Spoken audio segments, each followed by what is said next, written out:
പ്രവാസ ലോകത്തെ വാർത്തകൾ.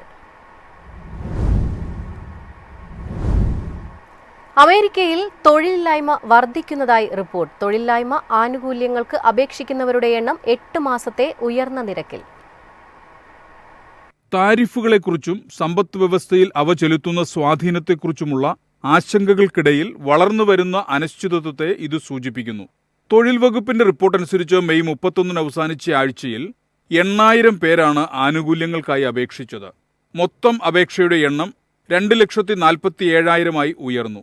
2024 ഒക്ടോബർ മുതലുള്ള മാസങ്ങളിൽ ഏറ്റവും ഉയർന്ന കണക്കാണിത്. നേരത്തെ കോവിഡ് പടർന്നു പിടിച്ച സമയത്ത് മാത്രമാണ് അപേക്ഷകരുടെ എണ്ണം ഇത്തരത്തിൽ വർദ്ധിച്ചിട്ടുള്ളത്. അമേരിക്കയിലെ കമ്പനികൾ നടത്തുന്ന പിരിച്ചുവിടലിന്റെ കണക്കുകളാണ് ആഴ്ചതോറുമുണ്ടാകുന്ന തൊഴിലില്ലായ്മ അപേക്ഷകളിലൂടെ വ്യക്തമാകുന്നതെന്നാണ് റിപ്പോർട്ട്. പിരിച്ചുവിടൽ വ്യാപകമായി വർദ്ധിച്ചിരിക്കുന്നു എന്നതാണ് ഈ കണക്കുകളിൽ വ്യക്തമാകുന്നതെന്നാണ് വിലയിരുത്തൽ. യുഎസും മറ്റു ലോകരാജ്യങ്ങളും തമ്മിൽ താരിഫ് അനിശ്ചിതത്വം നിലനിൽക്കെയുള്ള ഈ വർധനവ് നയരൂപീകരണ ഉദ്യോഗസ്ഥരിൽ വലിയ ആശങ്കയാണ് ഉണ്ടാക്കുന്നത്. News desk MyFin TV. Harvard സർവകലാശാലയിലെ പുതിയ വിദേശ വിദ്യാർത്ഥികൾക്കുള്ള ഡൊണാൾഡ് ട്രംപിന്റെ വിസ നിരോധനം US കോടതി തടഞ്ഞു. വിദേശ വിദ്യാർത്ഥികൾക്ക് ആശ്വാസകരമായ നടപടി. ഹാർവാർഡിലെ പുതിയ വിദേശ വിദ്യാർത്ഥികൾക്ക് അമേരിക്കയിൽ പ്രവേശനം നിരോധിക്കുന്ന ട്രംപിന്റെ എക്സിക്യൂട്ടീവ് ഉത്തരവ് നടപ്പിലാക്കാൻ സർക്കാരിന് കഴിയില്ലെന്ന് US district judge Allison Burroughs വിധിച്ചു. കേസിലെ അടുത്ത വാദം ജൂൺ 16 നടക്കും. എക്സിക്യൂട്ടീവ് ഉത്തരവിനെ പ്രതികാര നടപടിയെന്ന് വിശേഷിപ്പിച്ച ഹാർവാർഡ് സർവകലാശാല തങ്ങളുടെ അന്താരാഷ്ട്ര വിദ്യാർത്ഥികളെ സംരക്ഷിക്കുമെന്ന് കഴിഞ്ഞ ദിവസം വ്യക്തമാക്കിയിരുന്നു. ഫെഡറൽ ഗവൺമെന്റിന്റെ നിരവധി ആവശ്യങ്ങൾക്ക് സർവകലാശാല വഴങ്ങാത്തതാണ് ഹാർവാർഡും ഡൊണാൾഡ് ട്രംപ് ഭരണകൂടവും തമ്മിലുള്ള തർക്കത്തിന് കാരണം. വിദേശ വിദ്യാർത്ഥികളുടെ മോശം പെരുമാറ്റവുമായി ബന്ധപ്പെട്ട രേഖകൾ നൽകാൻ ഹാർവാർഡ് സർവകലാശാല വിസമ്മതിച്ചതായി ഹോംലാൻഡ് സെക്യൂരിറ്റി വകുപ്പ് അടുത്തിടെ പറഞ്ഞതോടെ തർക്കം രൂക്ഷമായി. News desk MyFin TV.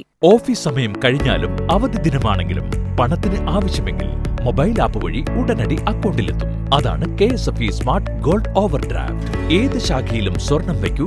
Mobile app വഴി എപ്പോഴും എവിടെ വച്ചും പണം പിൻവലിക്കൂ. പരമാവധി 50 ലക്ഷം രൂപ വരെ. അതിവേഗ പ്രോസസിംഗ്. 24/7 സേവനം. ഇനി ആവശ്യങ്ങൾക്ക് അവധി കൊടുക്കേണ്ട, സമയവും നോക്കേണ്ട. KSFE smart gold over draft. Digitally super charge your gold.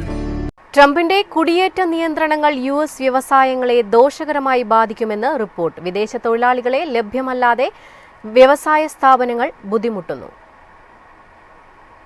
Trump ഭരണകൂടത്തിന്റെ പുതിയ കുടിയേറ്റ നയങ്ങൾ അമേരിക്കയുടെ തൊഴിൽ ശക്തിയെ തന്നെ മാറ്റിമറിച്ചേക്കാം. കുടിയേറ്റ തൊഴിലാളികൾക്ക് കർശന നിയന്ത്രണങ്ങൾ ഏർപ്പെടുത്തിയാൽ ചില US ബിസിനസ്സുകൾ മറ്റുള്ളവയേക്കാൾ മോശമായി ബാധിക്കപ്പെടും. ട്രംപ് കാലഘട്ടത്തിലെ കുടിയേറ്റ നിർവഹണ നയങ്ങൾ പ്രകാരം തൊഴിൽ തടസ്സത്തിന് ഏറ്റവും സാധ്യതയുള്ള US വ്യവസായങ്ങളെ തിരിച്ചറിയുന്നതിനും റാങ്ക് ചെയ്യുന്നതിനുമായി ബ്രൂക്സ് ലോ ഫേം അടുത്തിടെ നടത്തിയ ഒരു പഠനം പ്രധാന US വ്യവസായങ്ങളെ വിശകലനം ചെയ്തു. ട്രംപിന്റെ പുതിയ ഇമിഗ്രേഷൻ നിയമങ്ങൾ ഏറ്റവും കൂടുതൽ ബാധിക്കുക വിവരസാങ്കേതിക വ്യവസായത്തെയായിരിക്കുമെന്ന് കണ്ടെത്തലുകൾ വെളിപ്പെടുത്തുന്നു. നിലവിൽ 4,16,000 കുടിയേറ്റ തൊഴിലാളികൾ തൊഴിൽ മേഖലയിലുണ്ട്. പുതിയ നയങ്ങൾ കാരണം ഏറ്റവും കൂടുതൽ നഷ്ടം സംഭവിക്കുക വിദ്യാഭ്യാസ ആരോഗ്യ സേവനങ്ങളാണ്. 1,83,500 കുടിയേറ്റ തൊഴിലാളികൾ US വ്യവസായം വിടുമെന്ന് പ്രതീക്ഷിക്കുന്നു. കുടിയേറ്റ തൊഴിലാളികളുടെ രണ്ടാമത്തെ വലിയ പങ്ക് പ്രൊഫഷണൽ ബിസിനസ് സേവന മേഖലയിലാണ്. 15.8% വരും ഇത്. News desk MyFin TV. Golden visa പദ്ധതി കൂടുതൽ ആകർഷകമാക്കാൻ പദ്ധതിയിട്ട് പോർച്ചുഗൽ. പ്രവാസികൾക്ക് കൂടുതൽ ഉപകാരപ്രദമാകുമെന്ന് വിലയിരുത്തൽ. ഭവന വിപണിയെ എങ്ങനെ ബാധിക്കുമെന്ന ആശങ്ക കാരണം സ്പെയിൻ ഗോൾഡൻ വിസ നിർത്തലാക്കിയിട്ട് 2 മാസത്തിനുള്ളിൽ പോർച്ചുഗൽ തങ്ങളുടെ ഗോൾഡൻ വിസ പദ്ധതി ആകർഷകമാക്കണോ എന്ന് ആലോചിക്കുന്നു. കൂടാതെ പ്രവാസികൾക്കായി പ്രത്യേക നികുതി വ്യവസ്ഥ കൂടുതൽ ആകർഷകമാക്കണോ എന്നും പദ്ധതിയിടുന്നു. വിദേശ നിക്ഷേപം ശക്തിപ്പെടുത്തുന്നതിനും ആഗോള പ്രതിഭകളെ പോർച്ചുഗലിലെ സമ്പദ് വ്യവസ്ഥയിലേക്ക് ആകർഷിക്കുന്നതിനുമാണ് ചർച്ച ചെയ്യുന്നതെന്ന് പ്രസിഡൻസി മന്ത്രി ആന്റോണിയോ ലിറ്റാവോ അമാരോ പറഞ്ഞു.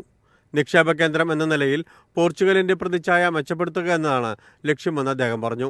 യൂറോപ്പിലെ ഏറ്റവും ജനപ്രിയമായ പോർച്ചുഗലിന്റെ ഗോൾഡൻ വിസ യോഗ്യമായ ഫണ്ടുകളിൽ കുറഞ്ഞത് $5,72,750 നിക്ഷേപം ഉൾപ്പെടെയുള്ള ഓപ്ഷനുകളിലൂടെ യൂറോപ്യന്മാർ അല്ലാത്തവർക്ക് താമസം വേഗത്തിലാക്കാനുള്ള അവസരം നൽകുന്നു.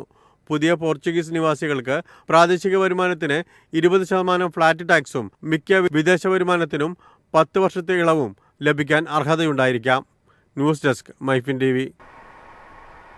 മലയാളികൾ ഉൾപ്പെടെയുള്ള പ്രവാസികൾക്ക് സന്തോഷവാർത്ത. എയർ ഇന്ത്യ എക്സ്പ്രസ് UAEയിൽ നിന്ന് ഇന്ത്യയിലേക്കുള്ള വിമാന നിരക്കുകൾ കുറച്ചു. ജൂൺ 6 വരെ ടിക്കറ്റുകൾ ബുക്ക് ചെയ്യുന്നവർക്കാണ് നിരക്കിളവുകൾ ലഭിക്കുക. ജൂലൈ 22, 24, 25 തീയതികളിൽ യാത്ര ചെയ്യുന്ന എക്സ്പ്രസ് ലൈറ്റ് ടിക്കറ്റുകൾക്ക് 5786 രൂപ മുതലാണ് നിരക്ക് വരുന്നത്. Air India express website, mobile app വഴിയും മറ്റ് പ്രധാന ബുക്കിംഗ് ചാനലുകൾ വഴിയും ടിക്കറ്റുകൾ ബുക്ക് ചെയ്യാവുന്നതാണ്.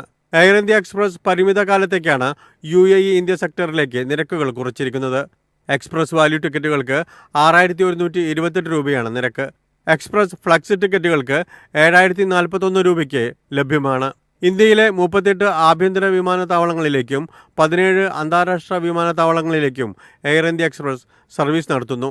72 ബോയിങ് വിമാനങ്ങളും 737 വിമാനങ്ങളും 40 എയർബസ് A320 വിമാനങ്ങളും അടങ്ങുന്നതാണ് എയർ ഇന്ത്യ എക്സ്പ്രസിൻ്റെ വിമാനവ്യൂഹം. എയർ ഇന്ത്യ എക്സ്പ്രസ് ദിവസവും 500-ലധികം വിമാനങ്ങൾ സർവീസ് നടത്തുന്നുവെന്നാണ് കണക്ക്. News desk, MyFin TV.